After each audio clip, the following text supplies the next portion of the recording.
So hello again, class. Engineer Going here saying, behind every beautiful girl, there's a man who did wrong to make her strong. Okay? So for today, class, we are to discuss ito, Module 4, entitled Class, the Philippine Government Procurement System. Okay? So first up, we are to discuss what is procurement. So procurement, class, ito yung formal definition natin, no? Refers to the acquisition of goods. So technically, tatlo yan, no? So we are to acquire goods, consulting services, tapos yung infrastructure projects. Okay? So ito class, it is by the procuring entity. So parang we are to procure class, ito na yung client natin. Kumbaga siya class yung nagpapagawa, si procuring entity. Okay? So procurement class should include the lease. So pwede rin class yung parang magli-lease ka class, magre-rent, ganun. Lease of goods tsaka yung real estate. So kasama rin yan class. Pag sinabing goods kasi class, technically yan yung product. So pag real estate class na lease, kasama rin dyan sa procurement natin. Okay? So next slide. So meron tayong legal basis class. Legal basis meaning meron tayong law in terms of yung Government Procurement Reform Act. Okay? Yeah, so parang meron tayong legal or may law tayo class regulating yung, ayun nga, yung procurement natin. Okay? So it comes class in the form of Republic Act 9184 or also known as yung Government Procurement Reform Act. Okay? So it is an act class providing for the modernization, regulation, and standardization of procurement activities. Okay? So same yan class, it's either government or other purposes. So it's either government or private. Ano? So ang nagre-regulate ng class, nagsa-standardize at saka nagmo-modernize is yung Republic Act 9184. Okay? So yun class yung parang pinaka-itatakil natin ngayon. So mag-overview lang tayo class. Ano bang itsura ng Republic Act? So ito yan class. Okay? So focusing class dito sa left half ng screen natin, yan yun. Republic Act 9184, also known as the Government Procurement Reform Act or GPRA. Okay? So technically class, yung Module 4 tsaka yung Module 5 natin class, dito galing. Republic Act 9184. So iscan lang natin ng mabilisan class. So ito yung parang short title niya class. So ang short title niya class yun yun. Yung Government Procurement Act or also known as Republic Act 9184. Okay? So andito na lahat class. So ano yung mga laman niya? So i-scan lang natin class kung ano yung laman. Okay? So meron tayo niyan, short title, ito, meron tayong Article 1, General Provisions. Makikita mo dyan yung class, technically ano yung short title niya, yung governing principles. Yan. So meron tayong 5 principles, no? So discuss natin in detail class dito sa ating PowerPoint. Parang i-scan lang muna natin. So makikita natin dito class ano yung scope and application. So meron tayong definition of terms. So ito yung mahalaga dito class. Kasi kung titignan nyo, marami tayong words. So meron tayong mga, yan yung mga abbreviation, mnemonics. Yung ABC tayo, meron tayong back. So dito natin makikita. So nandito rin class lahat ng formal definitions plus ng words, yung parang bagong words. So meron tayong nung bidding documents, yung mga ganyan. Consulting services, meron tayong GEPS. So dito natin siya makikita. Okay? So yan. So continuing class, meron tayo ng procurement planning. Meron rin tayong procurement by electronic means. So scan lang natin, no? Tapos, kasi kung titignan yung class, modernization, no? So, yung act natin class technically, meron rin siyang technical aspects. I mean, technological advancement. So, sasabihin niya dito class kung ano yung electronic means ng procurement. Okay? So, meron tayong article for competitive bidding. Meron rin tayo ng bids and award committee. Yan. Okay? So, meron rin tayo class yung preparation of bidding documents. So, andito lahat yan class, no? Yan. Meron rin tayo dito kasi invitation of bid. So, iscan nyo na rin lang. Kung baga class, pag nakulangan kayo sa PowerPoint natin class, andito lahat. Kompleto dito sa RA 9184 natin. So, andito rin yung receipt tsaka opening bids. Okay? Meron rin tayong bid evaluation gas. Okay? Meron tayong post-qualification. Tapos meron tayo ng award implementation and termination of contract. So, dito lahat class yung rules niya, guidelines, regulations. Okay? Tapos, meron rin tayo ng domestic tsaka foreign procurement. So, may guidelines rin tayo doon class. So, meron rin tayo ng bidding of provincial projects. Tapos, lease of computers. So, dito na yung mga rent natin class, no? Yan. Tapos disclosure of relations, alternative methods of procurement, and yan. Diyan lahat, dito lahat yung laman niya. No? So, titignan nyo kasi more or less, meron tayong ilang sections. Yan. Meron tayong all-in-all class 25 sections. Okay? So, ito pa lang class yung Republic Act. Meron pa kasi itong IRR. Pero more or less kasi class, ito, yung act natin to class, yung Procurement Act natin, i-discuss rin to class dun sa construction engineering, dun sa isang subject nyo in detail. Okay? So more or less class, ang i-discuss natin dito sa quantity surveying, bigyan lang natin ng konting overview.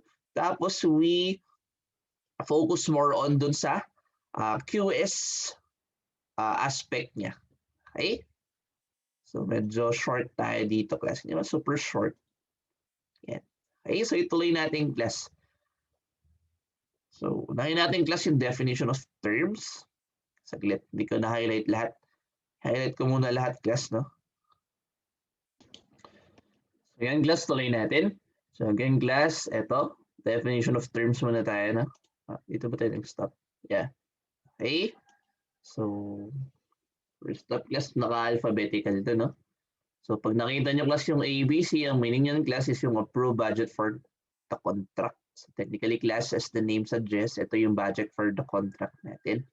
So, it should be approved class by the head of the procuring entity or the client. Okay? Pag nakita mo class yung BAC, ang meaning yan is yung Bids and Awards Committee. So, technically class, sila yung magre-regulate. Kumbaga sila yung group of people class na mag-regulate class ng bids. So, yeah. Okay? So, bidding documents class refers to documents issued by the procuring entity.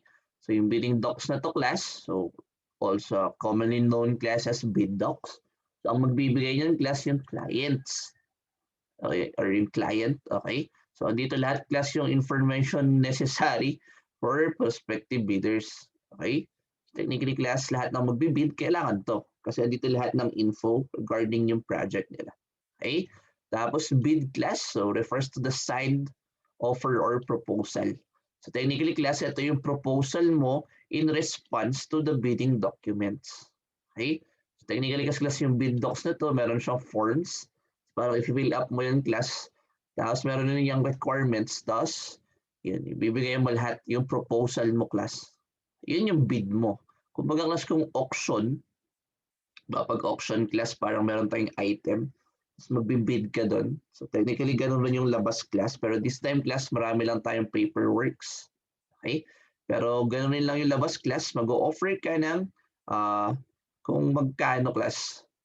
Ano yung pera or ano yung offer mo, proposal mo for that item in terms of cash or money. Okay?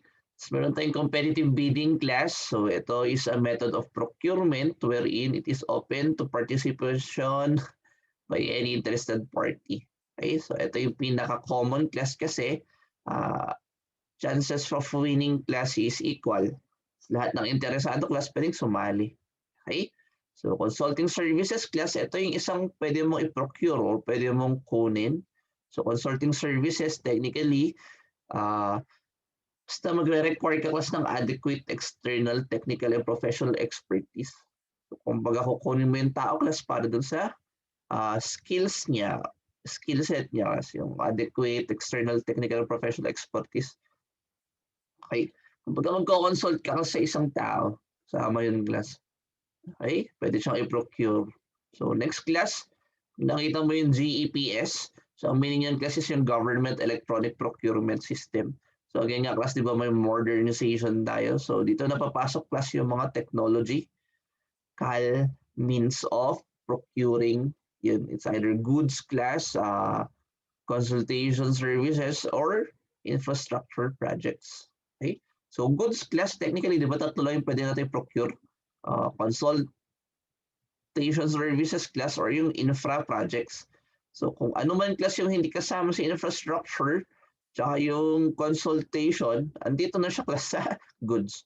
So formal definition class, ito as all items, supplies, materials, and general support services except yung nasa consultation tsaka yung nasa infrastructure projects.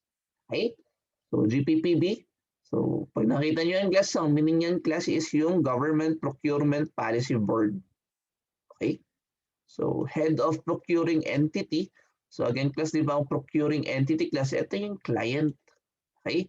So technically, pag sinabing head procuring entity, hindi ko nalagay. Ito class, parang ang abbreviation nito is yung HOPE. H-O-P-E. Okay? So technically class, siya yung head ng agency or kung ano man class, kung galawang national government agency yan class, kung sino man yung inassign niyang authorized official. Siya yung magiging head of procuring entity class or HOPE. Okay? So another class na pwedeng i-procure, ito yung mga infrastructure projects. So lahat yan class, lahat. So kasama dyan class yung roads, bridges, railways, airports. Okay? So it's either construction yan, improvement, rehabilitation, demolition, repair, restoration, or maintenance. Basta lahat class ng pwede mong gawin. Okay? Tapos meron tayong portal class. So portal website refers to the website for the purpose class of attracting a large number of users. Okay? Tapos meron tayo class, lastly, procuring entity. So ito class, kahit sino, basta siya yung client class. Kahit sino yan yung class na pwedeng gusto mag-procure class ng, so tatlo yung pwede natin procure, no? Goods, consulting services, tsaka itong infrastructure project. So be it a branch, department, office, agency, or instrumentality of the government. Okay? So yan class yung mga terms natin. So mas marami pa yung class dun sa yung PDF na pinakita ko kanina. So scan nyo na lang dito class. Pag kinulang, wala dito sa ating PowerPoint, andito lahat class sa ating PDF. Binigay ko naman na class yung PDF sa ating andun sa Google Classroom natin. Okay? So moving on class, meron tayong problem areas reform measure. So kung ano man yung mga problema class, meron tayong more or less solution. So pag confused ka caused by fragmental system, ito yung parang reform niya class. Yan. So ang solusyon natin class dun sa procurement, or kung ano yung legal system niya, yan. So enactment class of Government Procurement Reform Act. Okay? Tapos meron tayong inconsistencies, inconsistent policies, rules, and regulations due to lack of standards. So yan, ginawa naman na class yung parang policy board na yun nga, siya yung parang magre-regulate class ng act natin. So technically class, meron tayo nung law. So ito naman class yung mag-enforce. Okay? Tapos lack of transparency class. So ang sagot nila dyan is yung field reps. So field reps class meaning, basta ito yung website class. Ito na yung parang electronic side ng procurement system natin. Kung class, meron tayong website. Okay? So ang meaning niya class is yung Philippine Government Electronic Procurement System. Okay? So kumbaga class, di ba medyo obsolete na kasi ang newspaper ngayon, lahat na ng contract or bids, invitation of bids, ito na yung parang website nila. Okay? Makikita mo dito class lahat ng government procurement system. Dito lahat class nung mga gusto nilang ipabid. Okay? And all. Basta ito class yung parang website nila for procurement. Okay? Kumbaga, Ito na yung alternative natin for newspaper. Okay? Tapos lack of check and balance. So, andito na yung civil society natin. Dito na papasok. Okay? Parang more or less sila na yung mag-check. Tapos magbabalance. Okay?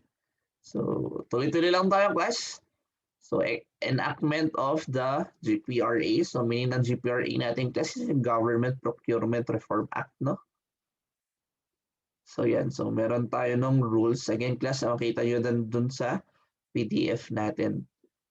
Okay? So, yung act na to, class, nagawa siya noong January 10, 2003. Okay? Kaya yun, 2003 kasi, class, di ba, medyo advanced naman na tayo sa technology.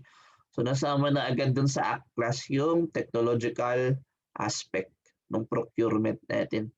Okay? Yan. So, ano yung application?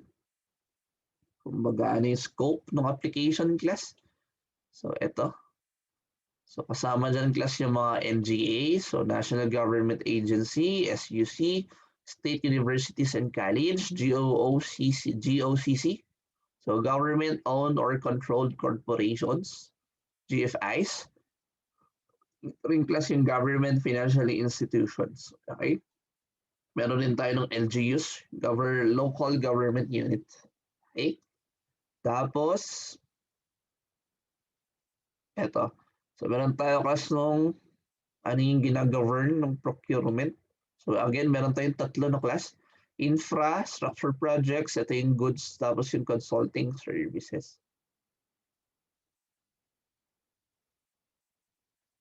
Okay? So, technically pala, class, ang RA 9184, technically, class, nag-a-apply lang siya, class, sa mga government projects. Okay? Kumbaga, ito, class, yung regulatory law natin. Okay? So, in terms of private, class, more or less, kahit hindi niya, parang itong law kasi natin, class, may minimum requirements. Okay? Kumbaga, pag private entity ka, class, pwede mo na lang siyang gawing guide, pero hindi siya yung super close to that.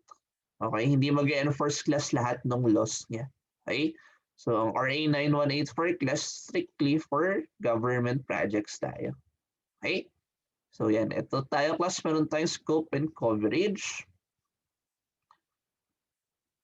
Yan. So, ang scope natin, class, so ito yung IRR, class. Ito yung parang amendments. Ito, class, yung mga nadagdag na law, class, for the betterment of the law, of the existing law. Okay? So, yan, all fully domestically funded procurement activities. So, ito yung scope natin, class, and coverage, no? So, meron din tayong all foreign funded procurement activities unless otherwise provided in a treaty or international executive agreement. Okay? Thus, as may be agreed upon by the GOP and IFI in their treaty. So, yan. Ito yung mga scopes. So, kasama dito, class, yung mga projects funded from foreign grants. Meron rin tayo ng international projects. Tapos, consultation by national competitive bidding. Tapos, more, class. Ito pa. Ayan. GOP. Yeah. Technically, class, ito yung mga international aspect ng coverage niya. Okay? So, moving on, class. So, medyo kalahati na tayo. So, ano yung mga governing principles ng act natin? So, 5, class, no? Meron tayo ng transparency, competitiveness, streamlining and use of technology in procurement. Ito, class, ilagay natin dito. Okay? System of accountability, tas yung public monitoring. So, in terms, class, of transparency, technically, dapat, class, no? Siyempre, pag project ng gobyerno yan, class, transparent in a way, class, na yung opportunities natin,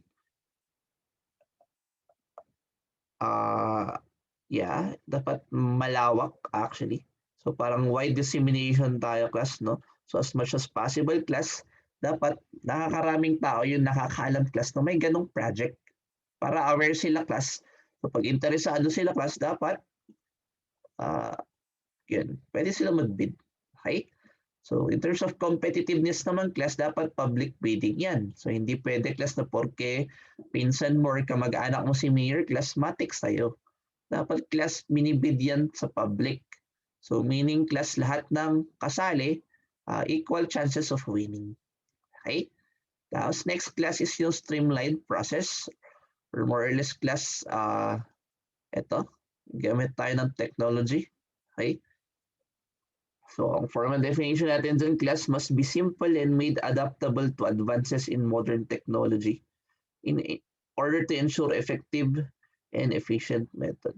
Okay, so technically class dapat nag-upgrade class yung ating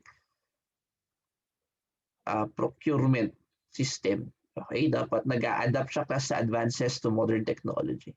Okay, the system of accountability class, so with whatever problems na nangyari class, dapat meron tayong accountable. So sino class yung pinaka dapat magmamando?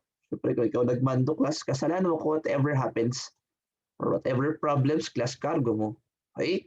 So ito class yung public officials directly or indirectly involved in the procurement process. So sila class yung maging responsible tsaka liable for their actions. Okay? So technically class, ito yung hope natin, yung head of procuring entity. Okay? So public monitoring class, so yung reports natin class dapat mabibigay dun sa board. Diba? Board class sila yung mag-enact ng law. Okay?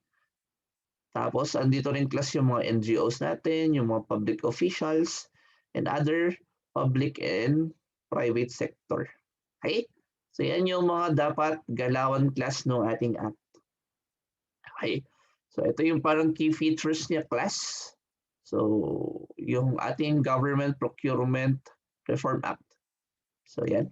So kung titingnan nyo class, again, it covers all government agencies. Tapos meron tayong general rule is dapat yung bids natin class, again, public. Tapos competitively bidding tayo class. So more or less class, dapat it should be known by all. Tapos all participating bidders will have equal chances of winning. Okay? Alternative methods of procurement allowed in highly exceptional cases. So technically kasi class, di ba, ang pinaka-mode of procurement natin class is yung competitive bidding. So kapag highly exceptional cases siya class, meron din namang, siguro mga other methods of procurement. Okay? Tapos use of the approved budget for the contract as ceiling for bid price. Okay? So kung titingnan nyo class, di ba, auction to. So pag pinabid yung project mo class, meron kasi yung ABC or yung approved budget for the contract. Okay? So kung ano yung approved budget for the contract class, technically yun na yung ceiling ng bid price mo. Yun class yung maximum mo. Isipin mo lang class, marami kang competition. Siyempre class, kung ano yung sinabing approved budget, more or less, mas mababa sila dun. Okay? Kasi nga, di ba, competitive dapat tayo. Technically class, syempre, kung gusto mo ko yung project class, kung ano yung approved project, yun lang yung basis mo. Technically class, bababa ka dun. Kung ano class yung binid mo, or ano yung sinabi mong price mo for you to get the project class, technically, mas mababa dun sa ating ABC, or yung approved budget contract. Okay? Kasi class, more or less, hindi ka mananalo class kapag ang binigay mong bid is yung mismong approved budget. Okay? So, use of transparent, objective, and non-discretionary criteria. So, yung criteria natin class, di ba? Kasi more or less yung mga bids natin class, i-evaluate natin yan. Okay? So, yeah. Apat yung criteria natin ito. Non-discretionary, objective, tapos transparent. Tapos increase transparency in the procurement process. So technically class, ito, ang ginagawa lang nila kasi is public. Kumbaga i-announce nila publicly. Tapos yung evaluation nila class, more or less, sasabihin class. So sasabihin class kung sino yung nanalo, tapos kung bakit siya nanalo. More or less yung lowest bid wins eh. Okay? Tapos professionalization of procurement officials. Lastly class, inclusion of penal and civil liabilities. technically class, magdadagdag na sila ng loss. Kung sino yung mga liable. Okay? Tapos, meron tayo nung Philippine Procurement Paradigm. Yan. Ilagay natin sa taas. Okay? So, technically class, ito yung paradigm ng procuring entity. Okay? So, ikaw na client class, ganito yung galawan mo. So, technically, yung government, no? So, una class, i-identify nila yung cost-benefit analysis, feasibility studies, market studies, yung PMMP. Okay? So, sila class, before sila magpabid, meron na silang cost ng project. Okay? Next class, after na nilang ma-identify yung mga yun, siyempre, consider nila class lahat yan for the budget ng project. I-assess na nila class. Meron ba tayong review studies, consolidate into app, tapos meron tayong procurement method, tapos di-determine nila yung readiness in terms class of nung gagawa. Okay? So, i-assess nila yung class, kaya ba? Kaya bang gawin yung gusto na ipagawa doon sa project na yun? Okay? Tapos, syempre, yung procure na class. Okay? So, andito na class, dito na sila magpapabid. Okay? So, technically, class, yun, no? So, ipapabid na nila. Tapos, titignan na nila class kung sino yung mga qualified. Tapos, i-award na nila kung sino yung nanalo dun sa bid. Okay? So, after nila class procure yung service, implement na. So, sa implementation class, dapat i-oversee nila yan. Tapos, i-inspect nila kung acceptable ba class yung nabigay. Kumbaga yung gawa. Okay? So, after ng class, doon na sila magbabayad. Okay? So, identify, assess, procure, tapos implement. So, yan class yung galawan ng procuring entity natin. Like yung client, si government. Okay? Tapos meron tayo class, ito yung parang procurement organization natin class. So ito yung back organizational structure natin. Back class, ito yung bids and awards committee. Ito. Okay? So meron tayong at least 5 to 7 members class. So yan. So pinaka-head class si Hope. Again class, head of procuring entity. Okay? Tapos under ni Hope class, andito na yung yan, si BAC, si Bids and Awards Committee. So more or less class, meron tayong 5 to 7 members. Meron tayo kasi ng chairman, vice chairman, tapos 5 members. So 3 to 5 members to class. Okay? Tapos, kalinya niya class is CTWG, or like yung technical working group. So technically class sila yung mag-check. Ito pala class ginawa ni BAC from a pool of technical and financial. More or less class sila yung tutulong dito kay BAC. Same class, meron rin tayo si BAC Secretariat. Okay? So, meron rin tayong observers class. More or less sila class yung mag-check sa galawan ng Bids and Award Committee. Okay? So technically class itong tatlo, under sila class dito sa BAC. So si TWG, Technical Working Group, si Secretariat, tsaka yung Procurement Units. Okay? So ganyan class yung organizational structure ng ating procurement organization, or like yung BAC. Okay? Tapos meron tayong Procurement Planning.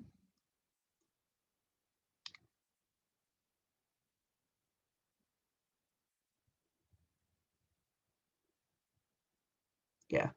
Meron tayong revision class, preparation, tsaka revision. So more or less, ito yung planning natin. So, ang gagawin ng budget office class, i-evaluate niya. Si BAC Secretariat class, tsaka si BAC, i-review niya. Okay? Tapos yung approving authority class, yan. I-approve niya. So, yeah. In terms of revision, tsaka preparation class, ito yung works. Yeah. Yan yung responsibilities class ng tatlong to. Okay? So, dire-diretso lang tayo, class. So, procurement planning. Yeah. So, with certain actions class, meron tayong risks. Okay? So, kumbaga class maganda to in terms of planning kasi class, for every action, alam mo yung risk para alam mo class kung ano yung susubaybayan mo class para hindi mangyari. Okay? So, technically class needs assessment, planning, and budgeting. Purchase is unnecessary, necessary but overestimated. So, ito class yung interpretation natin dun sa ito. Okay? So in terms class of definition of technical requirements and or specifications, yeah, ito. Ito yung dapat mong i-watch out. Okay?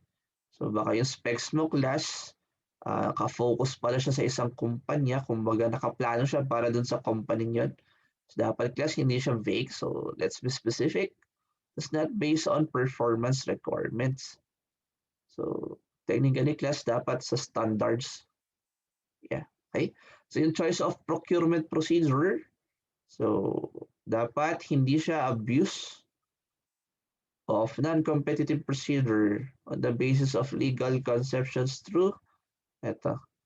So dapat class yung pinaka-choice natin for procurement procedures dapat technically equal chances for all interested entities.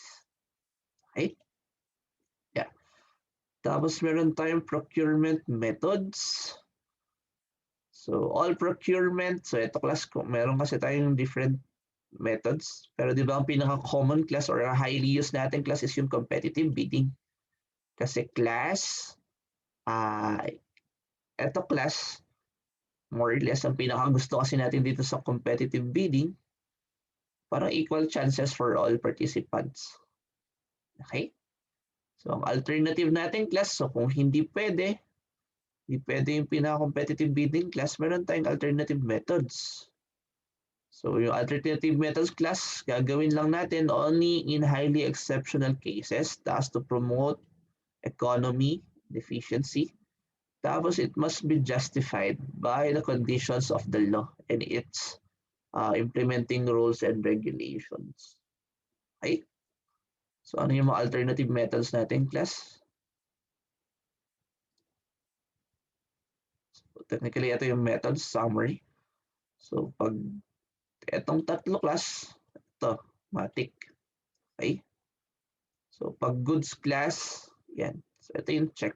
So, depende class kung ano yung ipoprocure mo, ito yung pwedeng alternative or pwedeng procurement method. So, more or less class again, ang pinaka-priority natin, no? Ito. Okay? Competitive bidding dapat tayo. Regardless class kung ano yung ipoprocure natin. Okay? So, lastly class, ang pinaka-end, so ipapakita ko lang class, paano ba yung bidding process? Ito class, i-discuss natin detail for Module 5. Okay? So, una class, meron tayong conference, pre-procurement conference class. Okay? So, dito class, yung detailed explanation class for later na lang. No? So, meron tayong conference class. Okay? So, more or less, ang nasa conference class, andito yung bids and award committee. Parang yun, i-assess nila lahat-lahat. So, pag na-approve lahat na lahat-lahat class, i-advertise na yung ating yung gusto nilang i-procure, yung project, kumbaga. Okay? So, pag na-advertise na yung class, marami nang sasali, meron na tayong pre-bid conference. So, ang meron sa pre-bid conference class, dito na i-discuss lahat kung ano yung laman ng project. Okay? So, after class ng pre-bid conference, andito na yung tatlo. So, dito na magbibigay class lahat ng kasali, magbibigay na sila ng bid. Okay? So, after nila magbigay ng bid class, later days, bubuksan na class kung ano yung mga bid. Okay? So, dalawa yun. So, ang ibibigay class, ibibigay ng bidder, dalawa. Meron tayo ng technical proposal, kasama na dyan class yung eligibility, kung pasok ba sila, pwede ba silang mag-bid. After ng class, pag pasado ka dun sa technical, tas yung eligibility requirements, saka lang bubuksan class yung proposal mo, financial. Okay? So, after ng class, i-evaluate na lahat ng pasado, tapos lahat ng proposals nila financially, i-evaluate. So technically, ang evaluation nila dito class, lowest bid wins. Kasi more or less class, na-discuss naman sa pre-bid conference kung ano yung specs. So, syempre, susundin mo kasi yung specifications ng project.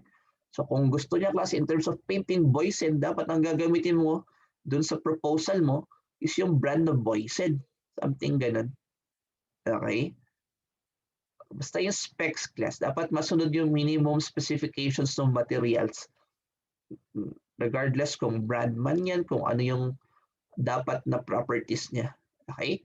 Tapos post-qualification class, more or less, i-re-ano ulit yung qualifications mo. So pag okay na lahat-lahat class, dun lang i-award yung contract. Okay? So that ends class yung discussion natin for Module 4 entitled Philippine Government Procurement System. Okay? So dahil nag-stay tayo class,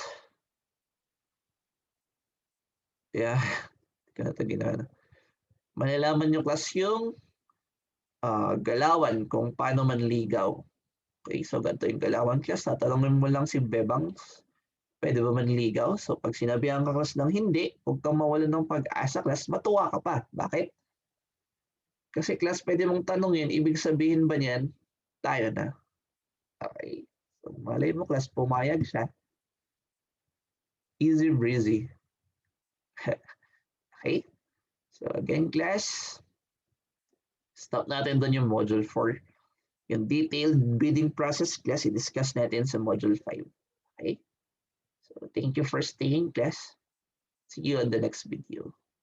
Bye.